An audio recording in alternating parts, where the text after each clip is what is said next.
Trouvez le cahier Spirale grand format à petits carreaux ou les fiches Bristol blanches non perforées. Qui dit rentrée scolaire, dit casse-tête de la liste des fournitures, mais c'est aussi un casse-tête financier pour les familles. Comme tous les ans, l'allocation de rentrée scolaire est la bienvenue. Le montant de l'allocation de rentrée scolaire a augmenté cette année de 0,5%. Cette augmentation est décidée par l'État et est indexée sur le taux d'inflation. Donc, en Loire-Atlantique, elle est versée à 52 000 familles à peu près, et c'est un chiffre assez stable depuis quelques années. En fonction de l'âge de l'élève, l'ARS s'échelonne entre 363 et 396 euros.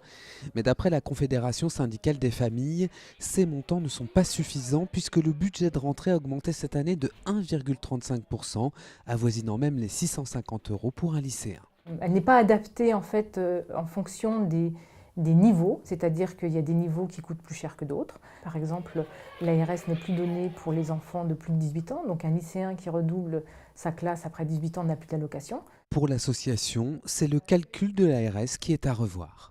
Pour aider les familles à supporter le coût de la scolarité, la CSF propose effectivement que l'allocation de rentrée scolaire soit basée sur un coût total annuel, c'est-à-dire prenne compte de tous les frais occasionnés dans l'année, donc pas uniquement les fournitures scolaires, mais tout ce qui est assurance, photo de classe, équipement sportif, manuel scolaire. La CSF réclame également l'abaissement de la TVA à 5,5% pour les fournitures scolaires.